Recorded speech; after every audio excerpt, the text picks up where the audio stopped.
Welcome to our YouTube video on the fascinating world of Hindu mythology and literature. Today, we will delve into the depths of the ancient genre of Indian literature known as Puranas, with a special focus on the renowned Markandeya Purana and the legendary Sage Markandeya. Among the 18 major Puranas, the Markandeya Purana holds a prominent place. It draws its name from the esteemed sage Markandeya, who is revered as one of the 7 great rishis in Vedic tradition. It comprises conversations between Markandeya and the sage called Jamini. Once upon a time, after Mahabharata had taken place, Rishi Jamini, a highly energetic disciple of Ved Vyasa, approached the wise ascetic Markandeya, who was devoted to austerities and Vedic study. Jamini praised the greatness of the Mahabharata, the epic narrated by Vyasa, which contains profound expressions from various scriptures, divine meters, and figures of speech. He sought to learn the story of Bharata, the practices of life, and the reason behind certain events. Jamini asked Markandeya about Janardana's, Krishna's, human form for the creation, preservation, and destruction of the universe. He also inquired why Krishna, the daughter of Drupda, became the queen of the 5 Pandav brothers.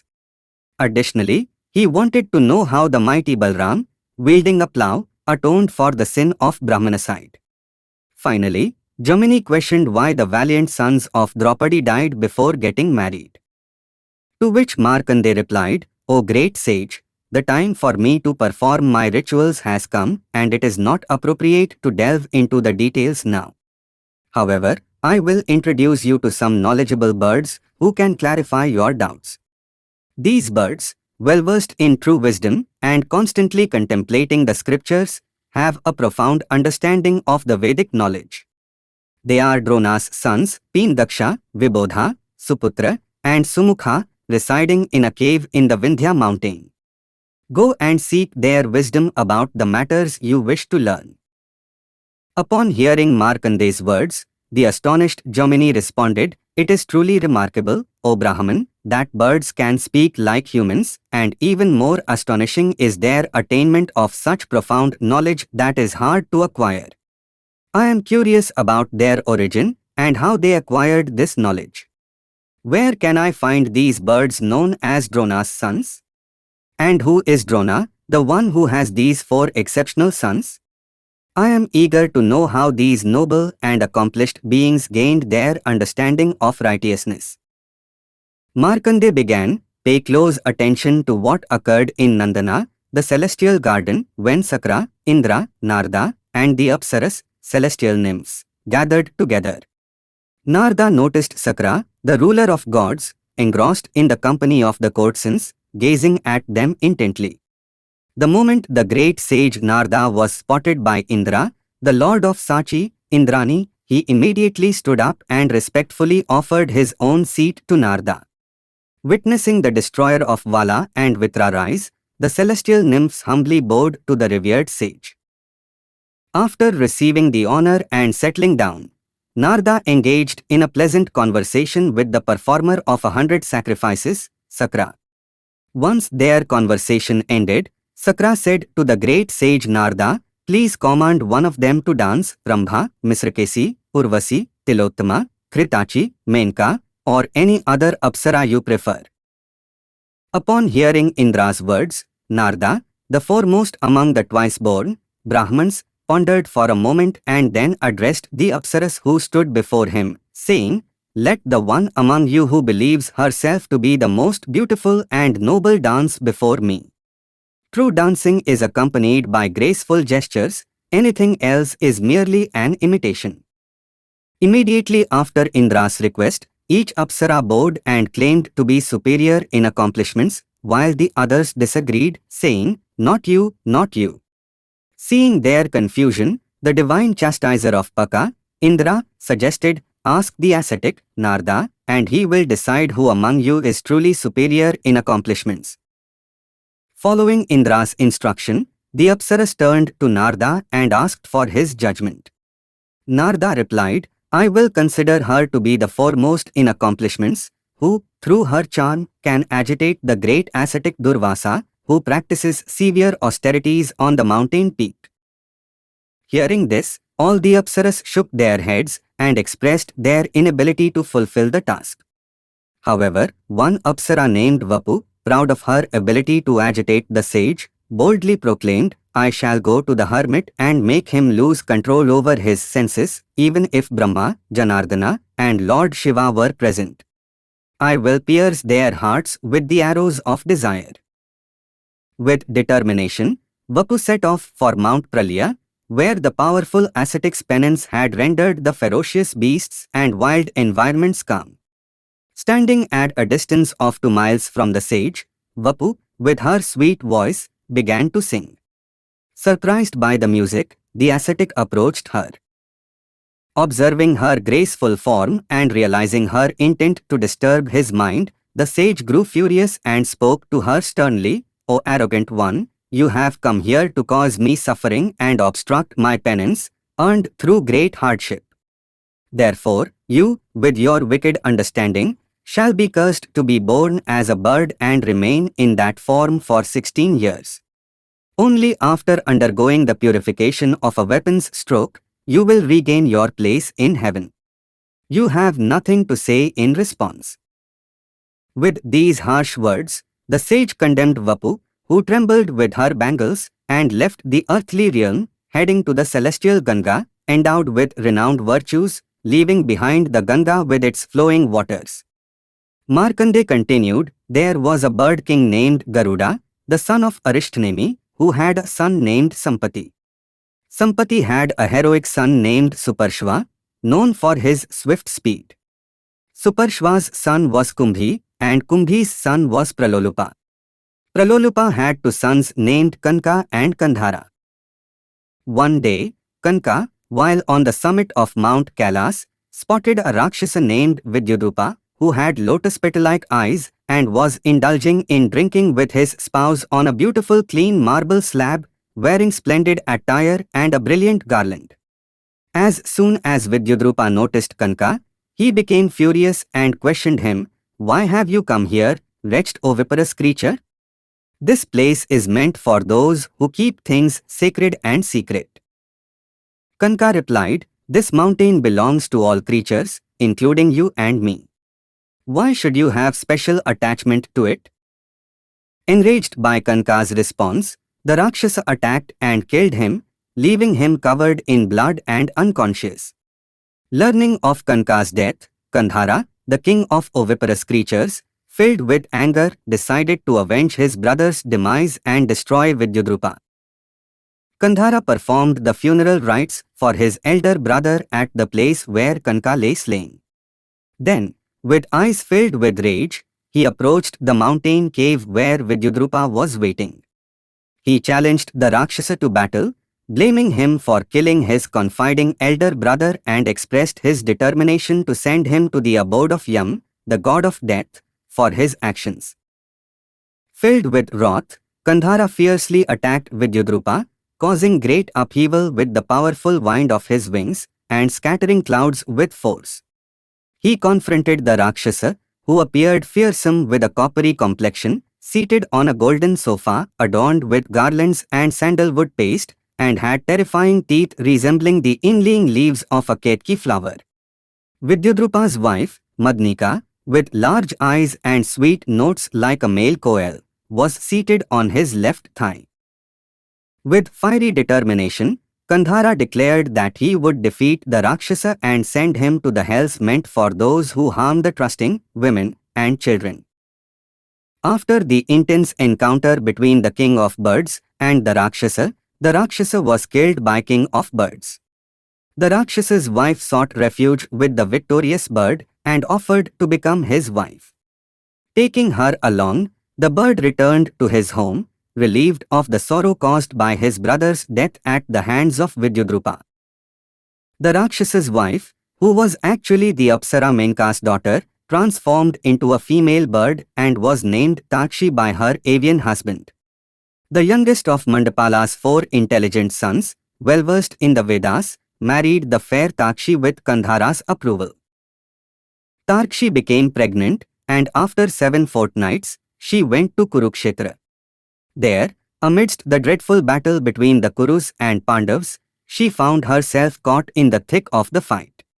While witnessing the fierce combat between Bhagdatta and Arjuna, Kiriti, a dark blue arrow shot by Arjuna struck Tarshi's abdomen, causing it to split open.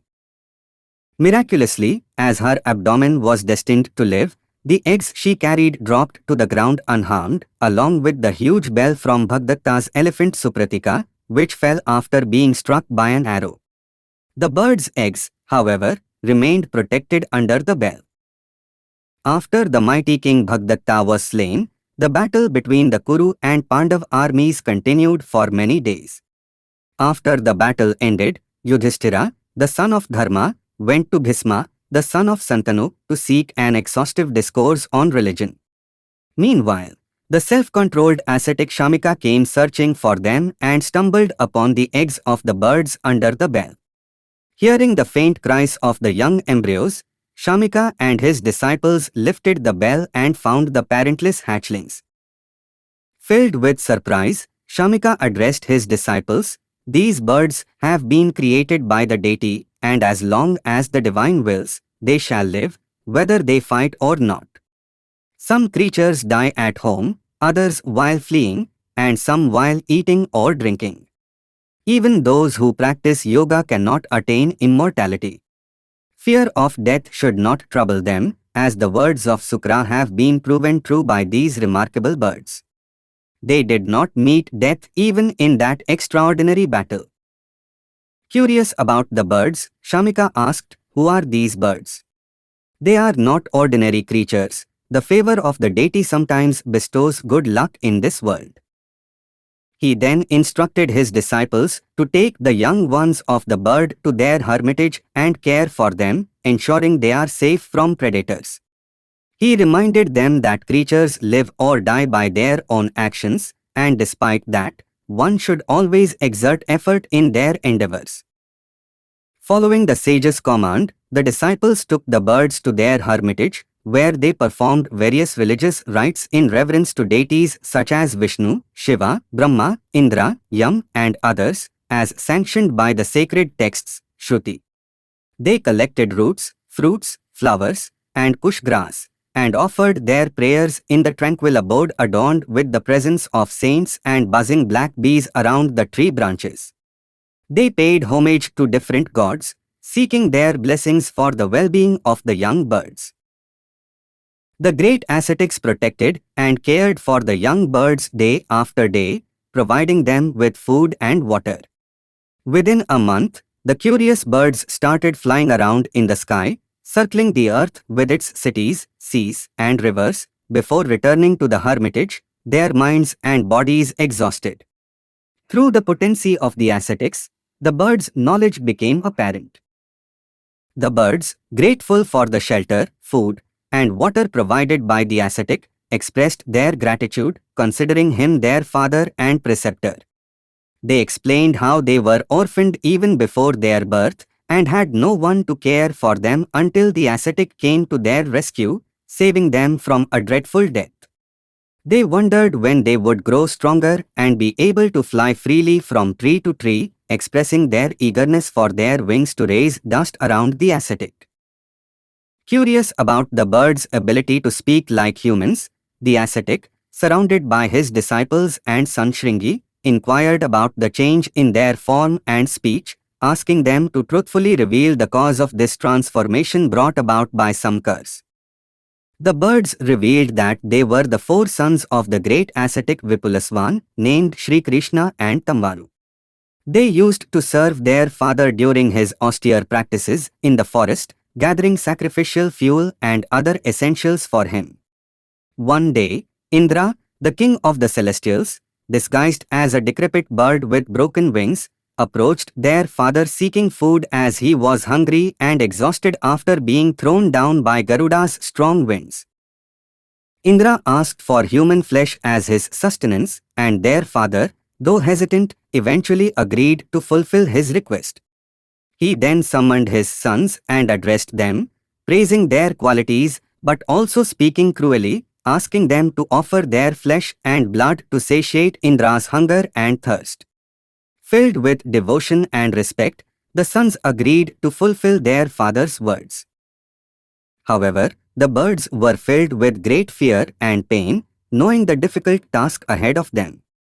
They expressed their reluctance to sacrifice their own bodies for the sake of others, comparing their bodies to their own sons, and questioned why a wise person would destroy themselves for someone else's sake. The birds pleaded with the great ascetic, explaining that a son fulfills the depths of the ancestors, deities, and humans, but never sacrifices his own body. They argued that living beings should protect their lives and not harm themselves for the sake of others. Their father, however, was filled with anger and cursed them to be born as birds since they refused to fulfill his request. Feeling afraid and troubled, the birds told their father that they loved their lives and could not bring themselves to harm their own bodies. They described how human beings often fall prey to powerful enemies like lust, anger, covetousness, and stupefaction, leading them astray and causing suffering. They likened the human body to a city, with the king representing consciousness and the enemies as lust, anger, covetousness, and stupefaction. They explained how these enemies enter through the gates of the senses, destroying the defenses of the mind and intellect, eventually leading to self-destruction. The birds sought the ascetic's grace, asking that his curse not come true, and they avoid the painful state generated by the quality of darkness. The ascetic then shared his own realization, understanding that the four enemies, attachment, anger, covetousness, and stupefaction, can weaken one's memory and intellect. He urged the birds to show compassion to those who have lost their intellect and are caught in the grip of attachment and covetousness, cherishing the desire for life. As the birds understood their father's words, they realized the importance of preserving their lives while extending grace and understanding to others. In the end, the curse was lifted, and the birds were relieved from the painful fate they were originally cursed with. The great sage, Shamika, insisted that he had never spoken an untruth and acknowledged destiny's role in their current situation. He realized that he had unwittingly committed an iniquity by cursing his own sons. However, he assured them that their knowledge and distressing sins would be washed away through his grace, and they would attain accomplished piety and siddhi, spiritual realization, in their new form as birds. Shamika explained that when the birds would answer Jomini's questions, they would be freed from his curse.